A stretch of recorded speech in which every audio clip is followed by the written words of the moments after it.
Hello everyone. In this video, we're going to discuss about the concept of sustainable development. अच्छा देखिए अब क्या है अगर मैं किसी से पूछूं what do you mean bye sustainable development तो वो वही एक रटा रटाया आंसर होता है उनके पास वो बोल देते हैं sir it's the capacity of meeting the demands of future generation without compromising the demand of present generation. अब देखिए ये ना वो डेमोक्रेसी वाला कंसेप्ट है। अगर आप किसी से चलते हुए पूछोगे ना भैया डेमोक्रेसी क्या होती है, government of the people for the people by the people, मतलब नहीं पता है किसी को। Are you getting this? So sustainable development की डेफिनेशन पता होना एक बात है, बट इसके अंदर बहुत की इंपॉर्टेंट चीजें हैं जो यूपीएससी ने पूछा भी है। जैसे डेमोक्रेसी के ऊपर उसने प्रीलिम्स में भी क्वेश्चन पूछा ना, उसका डिटेल्ड मीनिंग पूछने के लिए। ऐसे ही सस्टेनेबल डेवलपमेंट मेंस के अंदर इसके काफी क्वेश्चंस आते हैं, क्योंकि ऐसा पाया गया है कि लोगों को बेसिक डिफरेंस क्लियर नहीं है। देखिए अगर मैं आपको बोलूं कि tell me what do you mean by development, तो डेवलपमेंट आप क्या बोलोगे? देखो पूरी स्टोरी समझना, बैकग्राउंड से लेके आगे तक समझोगे, आपका पॉलिटी, इकोनॉमी और ये एनवायरमेंट तीनों में बड़ा काम आएगा। एक्चुअली तीन चार कंसेप्ट इंटरलिंक्ड है, वो एक जैसे ही है, इसलिए कंफ्यूजन होती है। Inclusive growth, good governance, sustainable development and financial inclusion, ये चारों कंसेप्ट सेम सेम है। तो आपको क्या लगता है, आप किसी का कहीं पे लिख देते हो कहीं पे, तो थोड़ा सा डिफरेंस है। लेट्स आराम से सुनिएगा, बैकग्राउंड के साथ सब बताएंगे। कोई भी क्वेश्चन आएगा you will be able to answer after watching this video, right? So pay attention. अब देखिए क्या है डेवलपमेंट। अगर आप किसी से पूछें क्या होती है, तो डेवलपमेंट क्या बोलता है कि sir development is betterment from the present position, right? A situation of betterment from present situation. भाई आज आप जैसे हो उससे बेटर होना, उसे डेवलपमेंट कहते हैं। करेक्ट। अब देखिए क्या है, हमने हिस्टोरिकली जब भी देखा डेवलपमेंट वाला कंसेप्ट, हमने हमेशा उसे इकोनॉमी से जोड़ के देखा। हमने हमेशा क्या बोला, डेवलपमेंट क्या होती है? जिसके पास पैसा बहुत ज्यादा है, जो इकोनॉमिकली बहुत साउंड है। जैसे आप खुद को ले लो, लेट्स से आप अपने गांव जा रहे हो, आप अपने गांव में एंटर करते हो और आप देखते हो टूटी फूटी रोड है, राइट? कोई अच्छी सी वो बिल्डिंग नहीं बनी हुई, लाइक रोड ठीक नहीं है, हॉस्पिटल वगैरह की हालत खराब है, बिल्डिंग सारी कोई पेंट नहीं है, कुछ और है, तो आप क्या बोलते हो? अरे पापा ये तो आज भी अंडर डेवलप्ड रह गया है, यहाँ कब होगी डेवलपमेंट? आप ये बोल देते हो, राइट? हो सकता है आपके गांव के अंदर सारे के सारे लोगों का पीएचडी, लाइक हाइपोथेटिकल, पर हो सकता है। आपने लोगों से बात करी नहीं, आपने बस आसपास वाला इकोनॉमिक इंफ्रास्ट्रक्चर देख के अपनी एक अजम्पशन बना ली कि वो अंडर डेवलप्ड है ना? सिमिलरली आप देखो, आप गुड़गांव गए या गुरुग्राम या आप कोई भी बड़े शहर गए, दिल्ली कहीं भी गए, आपने देखा बहुत बड़ी बड़ी बिल्डिंग बनी हुई है गाड़ी से ही अपने, तो आपने क्या देखा, भाई बड़ी बड़ी बिल्डिंग है, ये तो बहुत डेवलप हो गया। सी आपने लोगों से बात करी, हो सकता है वहां पे एक से सारे गवार बैठे हों, सारे स्टीरियोटाइप्स वाले लोग बैठे हों जो आपसे ढंग से बात ना करें, इज्जत ना दें, वो वाली सारी चीजें। तो अब देखिए चीज क्या है, आज भी इंडिया के अंदर तो आज भी ऐसा है, लेकिन वर्ल्ड में भी बहुत पहले डेवलपमेंट को सिर्फ इकोनॉमी से जोड़ के देखा जाता था। Development was equal to growth, that's it, nothing else. आज भी जो वर्ल्ड में डेवलप्ड इकोनॉमीज और डेवलपिंग कंट्रीज का कंसेप्ट है, वो इकोनॉमी बेस्ड है। तो आपके लिए आज भी, आप देखो इससे आप शाय अवे नहीं कर सकते हैं, आप आज भी करते हो, है ना? आज भी आपके लिए डेवलप वही, आप ब्रांड ब्रूंड एक कपड़े को, एक बंदे को देखते हो, अरे बहुत अच्छा ब्लेजर पहना हुआ है, बहुत अच्छी घड़ी है, वो ऑडी से उतर रहा है, बहुत अच्छी कार है, बड़ा डेवलप बंदा है। बात तो कर लो, बात तो कर लो। क्योंकि ऐसे ही बहुत सारे लोग टॉल पे 10 रुपए मांगे जाने पे गोलियां चला देते हैं राइट? आपने देखा है। तो आप देखिए this is the kind of stuff that is there. India में तो आज भी है, पर वर्ल्ड में भी development was equal to economy, that's it, हमने हमेशा माना। और इसकी देखो, इसका ना फैक्ट भी है, क्या है, वर्ल्ड के अंदर इंडस्ट्रियल रेवोल्यूशंस जहां जहां आई, उन्होंने वर्ल्ड पे राज किया। जैसे पहली इंडस्ट्रियल रेवोल्यूशन आई इंग्लैंड में 1750, और उसने हम पे राज किया, पूरे वर्ल्ड पे राज किया। फिर आई 1850 में यूरोप में। तो इकोनॉमी जब जहां जिन जिन कंट्रीज की इकोनॉमी हिस्टोरिकली स्ट्रांग रही है, जर्मनी, फ्रांस, अपना ये क्या कहते हैं यूके, इन्होंने वर्ल्ड को डोमिनेट किया, अमेरिका डोमिनेट किया है। तो हम लोगों को ना एक भ्रम लग गया, हम लोगों को एक भ्रम क्या लग गया कि भैया डेवलपमेंट का मतलब क्या है? पैसा, जिसके पास ज्यादा पैसा वो डेवलप्ड। तो आप देखिए डेवलपमेंट को इनिशियली, डेवलपमेंट की फर्स्ट क्या कहते हैं जो डायमेंशन थी, वो क्या थी? Economy. Development was considered equal to economy. और इसका रीजन भी था, इसका रीजन था because you know industrial revolutions, industrial revolutions took place Industrial revolutions took place in countries, especially European countries, which dominated world politics. Germany, Britain, especially, which dominated world politics. तो आप देखिए, world पे dominate करने वाली वो country थी जहां पे पैसा बहुत आया, राइट। तो आपको पता है इंडस्ट्रियल रेवोल्यूशन के बारे में, एवोल्यूशन का मैंने एक वीडियो बनाया, आप चाहें तो वो देख सकते हैं। अभी चार industrial, you are living in the fourth industrial revolution. तो कहाँ कहाँ कब आई और किस इन्वेंशन की वजह से आई, वो मैंने उस वीडियो में बताया, आप वहां देख लेना, ठीक है। तो आप देखिए, इंडस्ट्रियल रेवोल्यूशन जहां जाई, उन्होंने वर्ल्ड पॉलिटिक्स डोमिनेट करी। तो हमें क्या लगा, development is equal to money. India में तो आज भी सबको लगता है, मैंने आपको बताया, राइट। तो इसमें हम एग्जांपल के तौर पे लिख सकते हैं, फर्स्ट इंडस्ट्रियल रिवॉल्यूशन 1750 इंग्लैंड, और बताने की जरूरत नहीं है, इंग्लैंड में वर्ल्ड पे डोमिनेट किया। यहां तक क्लियर है? अब देखिए आगे समझो, जस्ट पे अटेंशन आगे। सी लेट्स से आप, ये आपने नोटिस किया होगा, अगर आप शहर में रहते हैं, आप किसी के घर जाते हैं, कोई फंक्शन होता है, तो वो आपको शगन में पैसे देते हैं, तो आपकी हैबिट क्या है, आप आगे चेक करोगे कितने पैसे दिए, like you measure the love of the elders of और anybody else who is giving you money, वो कि कितना पैसा दिया है, कितना शगन दिया है। लेकिन आप गांव में चले जाओ, गांव में पैसे की कमी नहीं है, आई एम नॉट सेइंग पैसों की कमी है, उनके बहुत पैसे है। लेकिन आप जब बुजुर्गों के पैर छूओगे, वो आपको 10 रुपए, 50 रुपए, 100 रुपए देते हैं, 50 रुपए, 100 रुपए देते हैं। क्यों? Because that, for them money is not important. The वो जो दिल से दुआएं देंगे ना, वो आपको कितने भी पैसे लेके नहीं मिलेगी। सी ये ना बहुत इंपॉर्टेंट वो है, ये ना एक मेरे साथ हुआ, आपके साथ भी बहुत हुआ होगा, ये मैं आपको बता सकता हूँ, बहुत इंपॉर्टेंट एग्जांपल है। तो एक बार हम अपने गांव में थे, तो गांव में क्या था कि वो सड़क पे एक बेचारा गरीब, इकोनॉमिकली पुअर आदमी, ध्यान से समझिए, तो मेरे लिए वो अंडर डेवलप्ड है, तो वो पकौड़े बेचता था गांव के अंदर, राइट। तो हम चले गए, मेरा एक कजन ले गया, हम मार्केट में खड़े हैं, अच्छा 10 रुपए के पकौड़े बेच रहे हैं, और वो भी वो वाली चीज जो आज कोई खरीदता नहीं है, कुछ अलग थे वो, राइट। क्योंकि आज तो आप हर जगह पिज्जा पास्ता इस सब का जमाना है। तो पकौड़े बेच रहा था 10 रुपए पर प्लेट के हिसाब से, हम दो लोगों ने खाया, राइट। तो मेरा कजन को मार्केट में कोई मिल गया, वो बात करने लगा, तो मैंने 20 रुपए दे दिए उस अंकल को, बूढ़े अंकल थे, बहुत बूढ़े अंकल थे, मैंने दे दिए। तो जब मेरा कजन मुड़ा, उसने पूछा, अरे अंकल इनसे क्यों ले लिया, ये तो गेस्ट हैं। तो उन्होंने पूछ लिया अंकल ने कि कौन है ये। तो माय कजन टोल्ड, जो भी रिश्ता रिश्ता बताया कि कौन है, मुंबई कहाँ से। तो आप जानते हैं उन्होंने क्या किया? उन्होंने मेरे को 20 रुपए वापस दिया, और मेरे को बोलता है, तेरे को शर्म नहीं आती है? Your mom was here, right. वो मेरी ये लगती है रिश्तेदारी में, मैं तेरे मामा लगता हूँ, पता नहीं क्या लगता हूँ।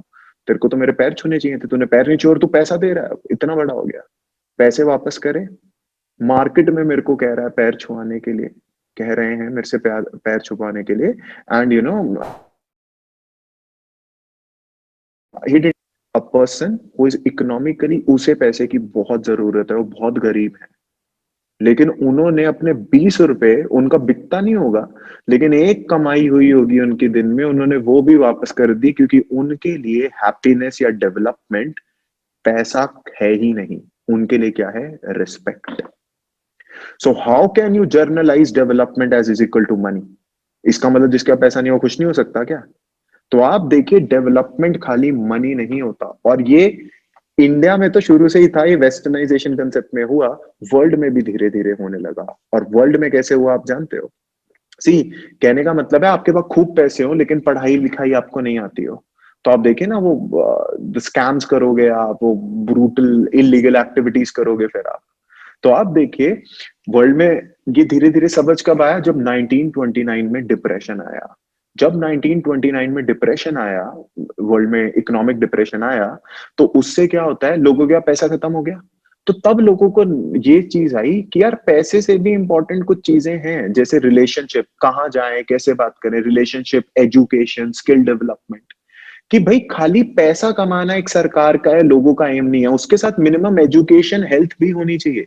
भाई आप जिंदा ही नहीं रहोगे तो पैसे का क्या करोगे? आपको कोई बोले कि आपको 5 करोड़ रुपए महीना दे देंगे, लेकिन आपको वो चिमनी से जो धुआं निकलता है उसके ऊपर से मुंह खोल के बैठना है, क्या क्या फायदा इसका? 4 दिन में चल दोगे आप, एक दिन में भी जा सकते हो। तो आप देखिए, economy is important, but society is also that important, that education, health is also important. और ये वर्ल्ड को समझ आया, और डेवलपमेंट उन्होंने कहा कि खाली पैसा नहीं होती, डेवलपमेंट में दूसरा डायमेंशन ऐड करने का टाइम आ गया, और वो दूसरी डायमेंशन थी सोशल वेलफेयर। दूसरी डायमेंशन थी सोशल वेलफेयर, कि खाली पैसा इंपॉर्टेंट नहीं है, लोगों के पास एक मिनिमम एजुकेशन और हेल्थ भी होना चाहिए। तो आप देखिए, सोशल एजुकेशन क्या होता है? Education, health, infra and all that, minimum standard of life. ठीक है, तो ये आया कैसे? In 1929 there was great economic depression. There was great economic depression. तो आप देखो, लोगों के पास पैसा खत्म हुआ, तो वर्ल्ड स्कॉलर्स को और लोगों को ये पता चला कि खाली पैसा इंपॉर्टेंट नहीं होता, पैसे के अलावा, जैसे अभी देखो आप लॉकडाउन में थे, तो आपको सोशल रिलेशनशिप की वैल्यू पता चली ना। उनसे पूछो जो बेचारे पीजी हॉस्टल में फंस गए, माइग्रेंट लेबर जो घर नहीं जा पाए, आपको घर की वैल्यू पता चली ना, parents and all that stuff. ना होता तो क्या करते हैं? तो आप देखिए, ग्रेट इकोनॉमिक डिप्रेशन आया, जिसकी वजह से स्कॉलर्स रियलाइज्ड दैट गवर्नमेंट या governments need to focus on need to focus on the concept of, see politics में भी आपने देखा होगा, इंडियन पॉलिटिक्स के अंदर need to focus on the concept of welfare state.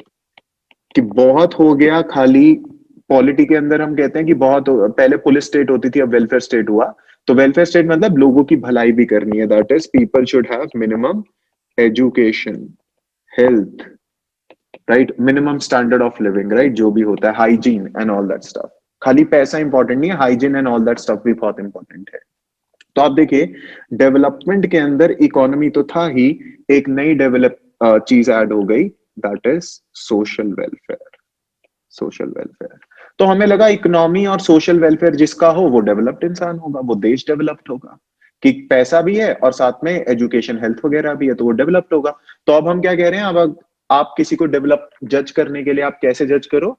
कि अगर आप किसी एरिया में जाओ और आपको जज करना है वो डेवलप्ड है कि नहीं, तो पहले तो आप देखो, मिनिमम पैसा तो चाहिए, आप उसकी पर कैपिटा इनकम देखो, और उसके बाद आप ये भी देखो उसके पास एजुकेशन क्या है, हाइजीन है या नहीं है।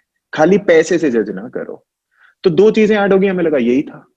लेकिन वर्ल्ड में आई एक नई बहुत बड़ी चीज जो आज, it's in Vogue, it's in fashion, not fashion, it's a big concern. अब देखिए होता क्या, ध्यान से समझिए। यूएस जो है डेवलप्ड इकोनॉमी है, तो वहां पे एक यूनिक स्टोरी आई 1960s के अंदर। देयर वाज अ लेडी, तो उनके घर से जब वो मेन डोर से बाहर निकले, सामने पहाड़ दिखते थे, तो घर भी वही है, पहाड़ भी वही है। पर एक दिन, कभी पहले नोटिस नहीं किया होगा, एक दिन उन्होंने दरवाजा खोला, बाहर निकले, और वो क्या देखते हैं, उन्हें पहाड़ नहीं दिख रहे। पहले क्लियरली दिखते थे, तो पहाड़ तो शिफ्ट नहीं हुए, वो भी शिफ्ट नहीं हुई, तो क्यों नहीं दिखा? There was lot of smoke in the air, smog. Word सुना होगा आपने, लॉस एंजलिस स्मॉग। तो आप देखिए, वो लेडी तो घबरा गई। और देखो, एक बार आपको ना चीज कई कई बार समझ नहीं आती, एक बार समझ आ जाती है तो आप बहुत सारी चीजें लिंक कर देते हो साथ में। तो उन्होंने जब वो वाली चीज देखी, तो उन्होंने लिंक किया कि हाँ यार, हमारे एरिया के अंदर बहुत सारे लोगों को रेस्पिरेटरी डिजीजेस भी हो रहे हैं। तो देखो, आपको अगर किसी बंदे की डेवलपमेंट चेक करनी हो, तो आप अब तक वैसे क्या करते हो? पैसा। लेकिन मैंने आपको बोला, वर्ल्ड में थियोरेटिकली क्या आ गया? सोशल भी। पैसा minimum, then education, health, hygiene. लेकिन आप देखिए, अगर उसके पास पैसा है, बहुत अच्छी हेल्थ है, बहुत अच्छी एजुकेशन है, लेकिन आप देखिए, वो डंप यार्ड के अंदर रहता है। डंप यार्ड के अंदर रहता है, राइट। पॉल्यूशन उसके यहाँ दुनिया भर का आ रहा है। तो आज नहीं तो कल चल देगा वो। दिल्ली देखो क्या हाल हुआ, पैसे की कमी है, हेल्थ की कमी है, नो। लेकिन आप देखो, गैस चैम्बर बना पड़ा है दिल्ली हमारा, सुप्रीम कोर्ट की खुद की ऑब्जर्वेशन है।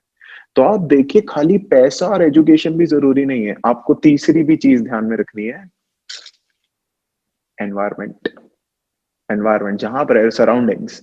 तो रेचल कार्सन ने जब ये ऑब्जर्वेशन दी, तो एक बुक लिखी गई, लाइक जब उस लेडी ने ऑब्जर्वेशन दी, तो रेचल कार्सन ने एक बुक लिखी, द साइलेंट स्प्रिंग। कि इस बार यूएस में स्प्रिंग तो आया, बट बहुत साइलेंट है, क्योंकि शायद डेवलपमेंट के चक्कर में, इकोनॉमी के चक्कर में हमने एक चीज निग्लेक्ट कर दी, वो है एनवायरमेंट। और वो भारी पड़ेगा, क्योंकि लोगों की बहुत दिक्कत हो रही है। एक बार उन्होंने बोल दिया, तो वर्ल्ड में स्कॉलर स्टार्ट हो गए इसे देखने के लिए, कि कहीं ऐसा तो नहीं हुआ डेवलपमेंट के पीछे भागते भागते हमने एनवायरमेंट को हर्ट कर दिया। तो 1971 में क्लब ऑफ रोम करके एक एनजीओ है, उन्होंने एक बुक निकाली, limits to growth. Limits to growth, उसका मतलब क्या था? कि आप कितना भी डेवलप या ग्रो होते जाओ, उसकी एक लिमिट है इस प्लैनेट की। अगर हमने वो क्रॉस करी, तो कितना ही पैसा कमा लो, सब यहीं का यहीं रह जाएगा, बर्बाद हो जाओगे। तो तीसरी डायमेंशन पे डिबेट स्टार्ट हुई। आप देखिए हुआ क्या, और बेसिकली होता क्या है इन सब की वजह से, 1971 के अंदर यूनाइटेड नेशन की पहली कॉन्फ्रेंस होती है एनवायरमेंट पे। और उधर स्कॉलर्स का ये चीज चेक करना था कि क्या हमने सच में डेवलपमेंट के चक्कर में एनवायरमेंट को हर्ट कर दिया है। इससे पहले हमने एनवायरमेंट पे डिबेट ही नहीं करी थी। तो आप देखिए थर्ड डायमेंशन ऐड कैसे होती है। रेचल कार्सन, रेचल कार्सन 1962 इनकी बुक आती है जो एक डिबेट स्टार्ट कर देती है कि कहीं डेवलपमेंट और एनवायरमेंट में कोई नेगेटिव रिलेशन तो नहीं है। बुक का नाम क्या था, the silent spring, the silent spring.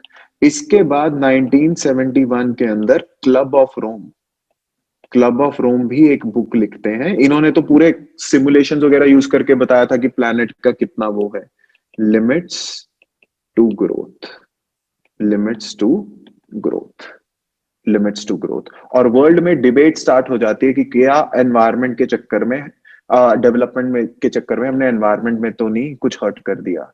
और आप देखिए फाइनली फिर होता क्या है, यूनाइटेड नेशन भी इसका स्टॉक लेती है और 1971 में स्टॉकहोम कॉन्फ्रेंस होती है।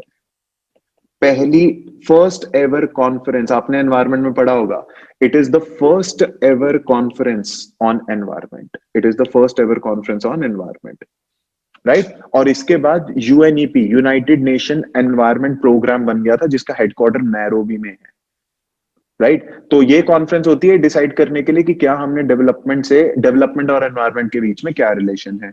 तो आप देखिए कंसेप्ट के अंदर होता क्या है, स्टॉकहोम कॉन्फ्रेंस की वजह से 1972 के अंदर यूएनईपी बन जाता है, यूनाइटेड नेशन एनवायरमेंट प्रोग्राम।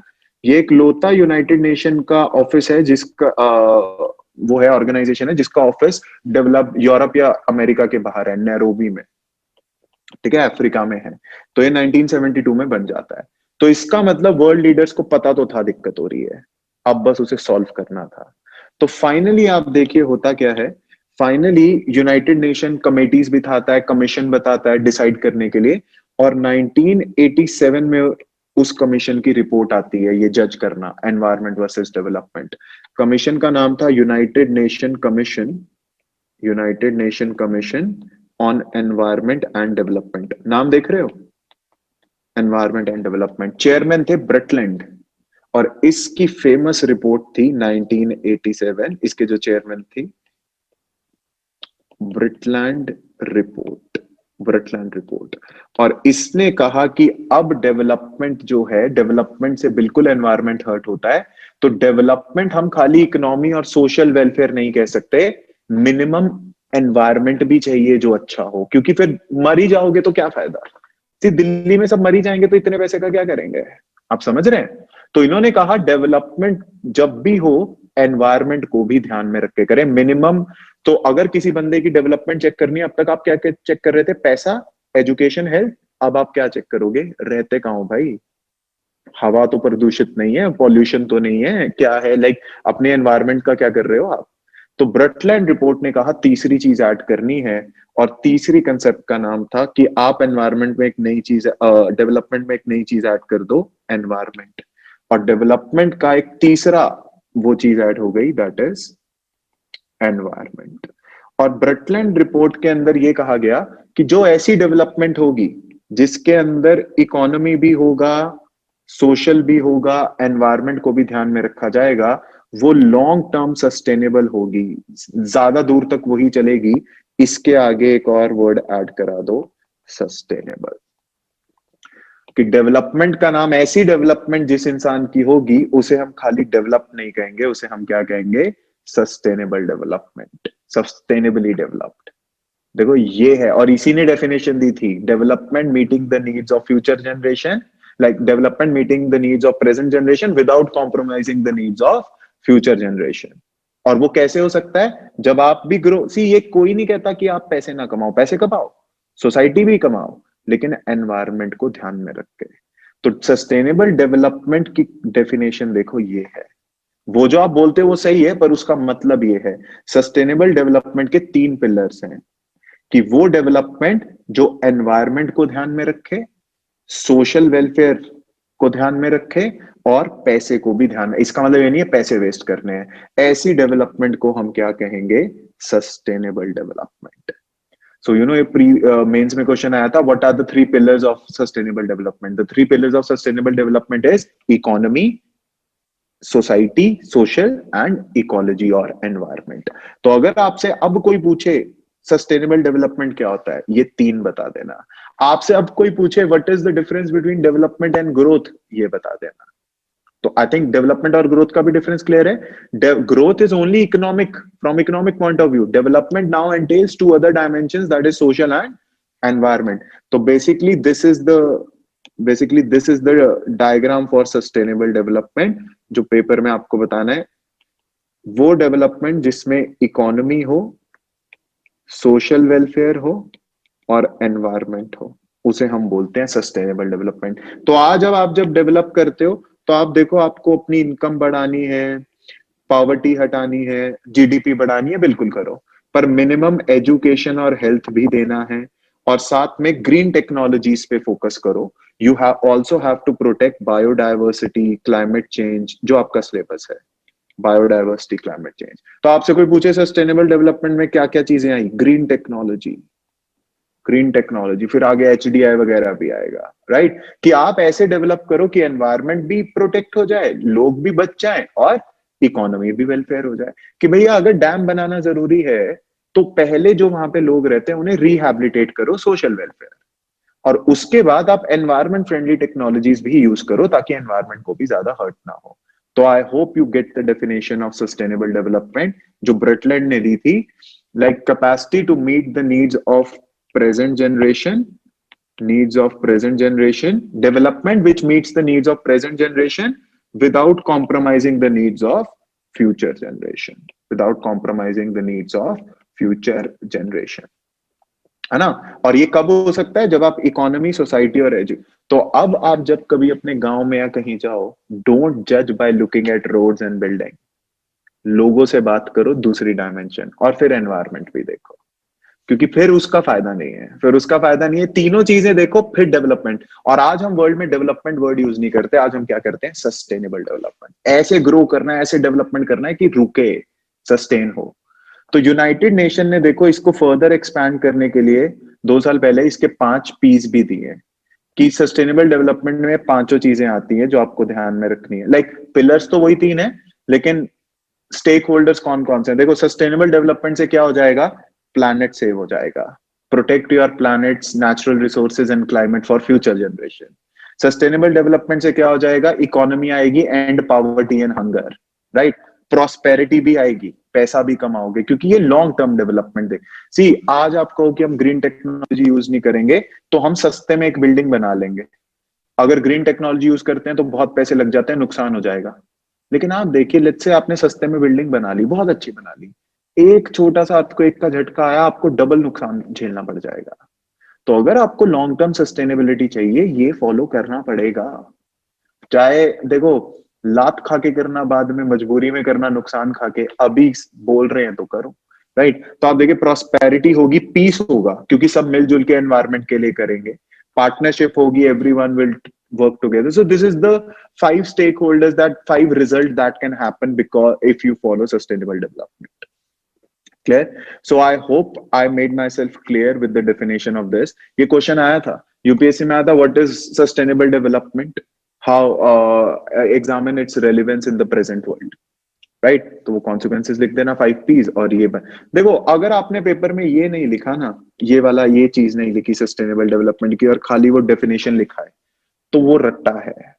आपके कुछ कम मार्क्स आएंगे उसके अंदर, क्योंकि फिर आपको बेसिक ही नहीं पता, आपको यही नहीं पता डेवलपमेंट, ग्रोथ और सस्टेनेबल डेवलपमेंट का कंसेप्ट आया कैसे। मैंने आपको ये भी बता दिया यूनाइटेड नेशन से कब वो चला, right? So please remember this. ये बहुत होता है, आप इंटरचेंजेबली यूज कर देते हो डेवलपमेंट और इकोनॉमी को या ग्रोथ को। Please remember this. इसके क्वेश्चंस भी मैं फर्दर वेबसाइट पे या मैं यूट्यूब की जो फर्दर वीडियोस बनाऊंगा डिस्क्रिप्शन बॉक्स में डाल दूंगा। Do practice it. Do practice it. I will put up the PDF, the PDF link in the description box. आप वहां से PDF भी ले सकते हो। पर I hope आपको समझ आ गया है, right? So all the best and thank you.